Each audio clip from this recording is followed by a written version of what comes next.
उमापतिं पापनाशं परेशं गजेन्द्रस्य कृत्तिं वसानं वरेण्यं जटाजूटमध्ये स्फुरद्गाङ्गवारि। নমস্কার, শুরু করছি সাউথ কলকাতা শ্রাইনের প্রযোজনা ভরতমণির নাট্যশাস্ত্র। ঋষিগণ, ভূমিকা শেষ। আমরা যা শিখেছি তা অনুশীলন করি। এটি একটি নতুন পরীক্ষা, কোনো ত্রুটি থাকা উচিত নয়। আমাদের প্রণাম গ্রহণ করুন ঋষিবর। করলাম। আপনাদের দর্শনের উদ্দেশ্যটা কি? হে ঋষি, আপনি যে নাট্যশাস্ত্র রচনা করেছেন আমাদের কিছু জিজ্ঞাসা আছে, সেই জন্যই আমরা আপনার কাছে এসেছি ঋষিবর। নির্দ্বিধায় জিজ্ঞাসা করুন। ঋষিবর, নাট্যশাস্ত্রের উদ্ভব হলো কিভাবে? এর উদ্দেশ্যই বা কি? খুব ভালো প্রশ্ন করেছেন ঋষিবর। এই প্রশ্নটি শুধু নাটক নয়, এটি জীবনের মর্ম বোঝার একটি মাধ্যম।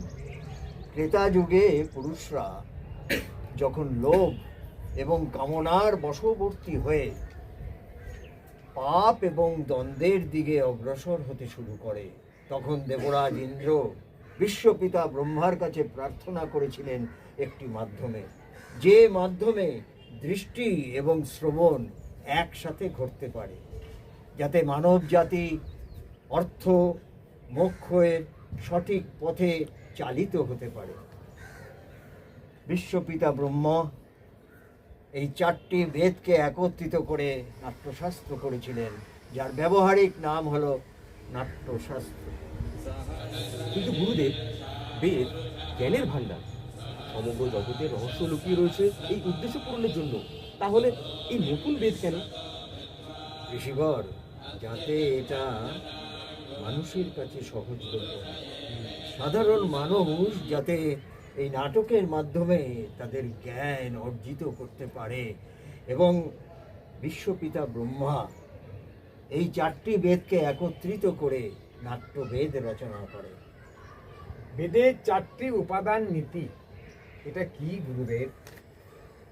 আপনি নাটকে যে পাঠ শুনেছেন তা ঋগ্বেদ থেকে নেওয়া।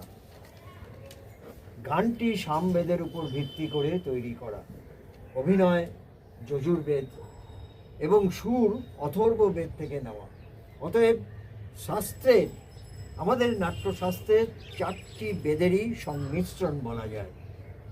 গুরুদেব, নাটক কি শুধু দেবতাদের জন্যই তৈরি? না, অসুররাও একই প্রশ্ন করেছিলেন ব্রহ্মার কাছে এবং সন্দেহ প্রকাশ করেছিলেন। ব্রহ্মা উত্তর দিয়েছিলেন, না বৎস, নাটক শুধু দেবতা দানব কারোর জন্যই না, নাটক সমস্ত মনুষ্য জাতির, সমগ্র জাতির জন্য এই নাট্যশাস্ত্র। আশ্চর্য! সমগ্র সৃষ্টির সমাবেশ, ধর্মনিরপেক্ষ এবং অতি প্রাকৃত উভয়ই বহু বিশ্বাসী। এই শিল্প সব প্রাণীর চিন্তার প্রতিনিধিত্ব করে। হ্যাঁ, নাটক সব শিল্পের সমন্বয় এবং সব শিল্পের সঙ্গম বলা যেতে পারে। গুরুদেব, নাটক একটি অসাধারণ শিল্প মাধ্যম। বেঁচে থাকার জন্য এটি নিঃশ্বাসের মতোই প্রয়োজনীয়। তাহলে কেন এটিকে সমাজ গুরুত্বের সঙ্গে বিবেচনা করে না? কেন এটিকে অবহেলিত এবং অপ্রয়োজনীয় বলে মনে করা হয়? শিবর, আমরা শিল্পী, নীতি নির্ধারক নই। শিল্প করাটাই আমাদের ধর্ম।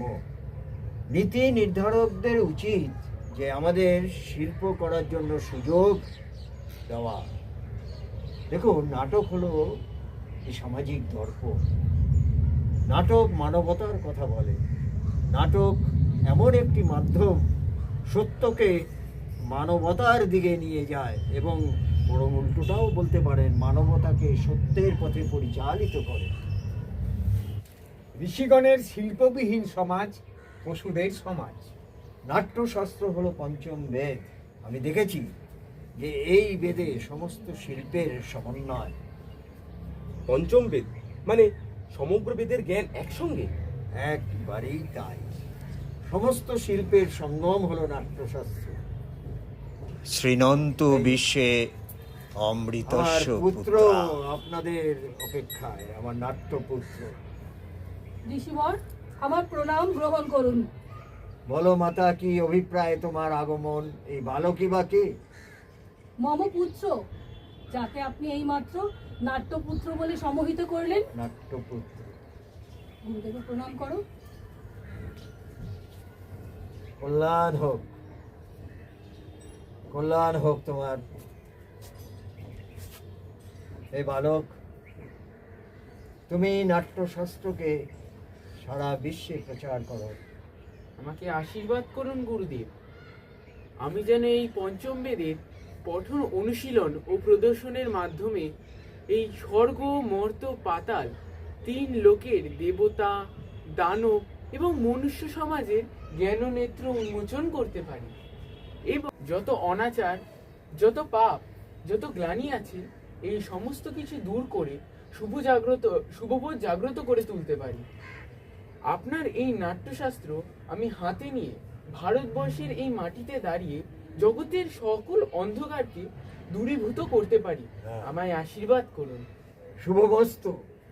চলুন ঋষিগণ, আমরা অগ্রসর হই। আমার নাট্যপুত্র, আমার মানস পুত্রকে নিয়ে যে নাট্য প্রদর্শন হবে, যে নাট্যশাস্ত্রের অনুশীলন করে ওই যে নাট্য প্রদর্শন করবে, তা আমরা সমবেতভাবে উপভোগ করি। এই জাতি বেড়ে উঠুক, সকলের আশা পূর্ণ হোক। ধরিত্রী হয়ে উঠুক আনন্দময়, সৃষ্টির আনন্দে পরিপূর্ণ। পৃথিবী ভরে উঠুক ফুল এবং ফলে। ধার্মিকরা নির্ভীক থাকুক আর দুষ্টের বিনাশ হোক।